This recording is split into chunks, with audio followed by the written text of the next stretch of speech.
Hey, brilliant people. So today's question is, what is a sacred landscape?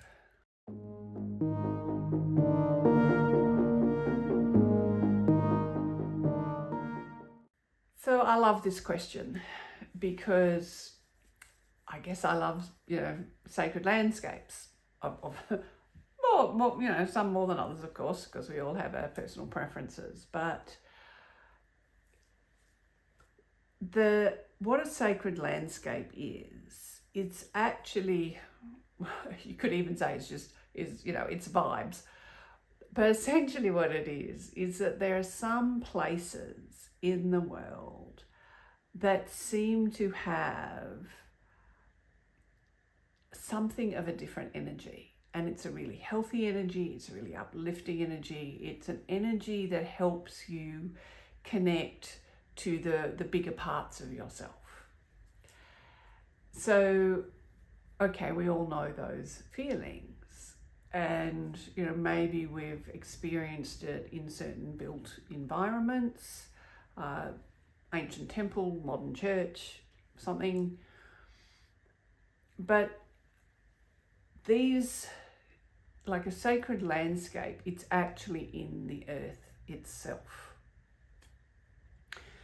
So yes, it's the resonance of the place, but you see, it's not just nonsense, which some people might think it is, like, it's because of some kind of association in your mind or something. I mean, obviously it could be that for some reason that particular environment has some strong emotional connection for you. That's certainly possible. And that for you is a power spot, we could say. But a sacred landscape is a little bit more than that. These places are often found when they look at it, when they examine the magnetic field of that area. There is something quite unique about it. Often these places are in the study of sort of these kind of landscapes is often called geomancy. And one of the best places is when you have like a horseshoe sort of horseshoe range of mountains, so a valley sort of that's comes in and has a dead end, and in this range of horseshoe mountains you've got like a smaller mountain that juts into this the valley that the horseshoe encloses. So that kind of landscape, I mean, you can just, if you think about it, you can see it in your mind how this, it's a safe place because people generally only approach it from the front, but also it's a place where things can flow into it and it can stay calm and safe, and the wind's never going to be too bad. Water can come down into the valley because that kind of valley, you're at the head of the waters, so the water's going to be clean. So there are those physical considerations, but it's also often more than that.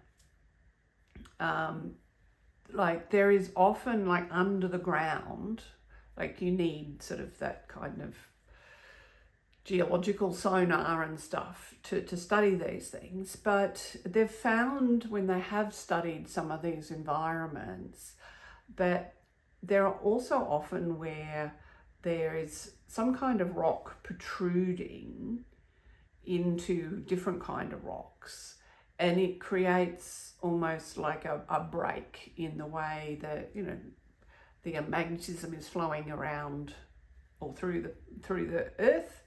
And so because of the different rocks, there's kind of like an upwelling of that magnetism in that area. And that seems to be good for us. Although, of course, some places feel creepy because it kind of, those places, it's opposite. It's like in those areas, there's actually a drop in the magnetism, and so that those areas can feel quite draining or creepy. So the interesting thing, going back to that horseshoe The interesting thing is when you look at a lot of sacred landscapes, when you look at like Stonehenge, for example, even though Stonehenge is built on Salisbury Plains, I mean, the Salisbury Plains is not dead flat. It does go up and down a bit. And you can still see that same kind of general shape, even with something that's, as flat as the Salisbury Plains. So if you look for these kind of things, and if you're interested, you can do lots of studies in Chinese geomancy. But the thing that you want to ask yourself, because humanity has a long history with sacred landscapes, whether they're waterfalls or mountains or particular forests or deserts or caves. Caves are a good one. Like those places, because of the energy of the places, it facilitated meditative states or states of well-being. So, but as I said, like some of these things will speak to us more than other places.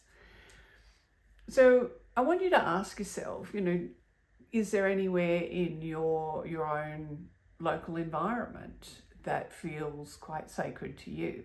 I mean, if it does, if there is a place, let me know in the comments below. But don't just let me know what the place is. Let me know, like, what do you feel this place is supporting for you? Because most of these places, they actually support our own energies. They help us tap into something deeper within us. So I want you to have a think about it and think about if there is anywhere near to where you live that could be sacred. And if there is, I want you to think of a little ritual that you can do and to go there and help yourself tap into that energy more. Now, it doesn't have to be elaborate. You don't have to light candles or burn incense or anything like that if you don't want to. I mean, of course you can do that too, but it can be as simple as going there, putting on a little bit of meditation music and just sitting there, or you're sitting there in silence and really feeling the energy of the place. And then as that energy opens up, it's almost like having a conversation with the earth, because in those places, the earth's energy is flowing into you. Well, you get to decide what you want to flow back to the earth. But in those places, we can develop a greater awareness of our whole environment, because in those places, that environment is very welcoming. And of course, in such places, it is much easier for us to remember that we're brilliant.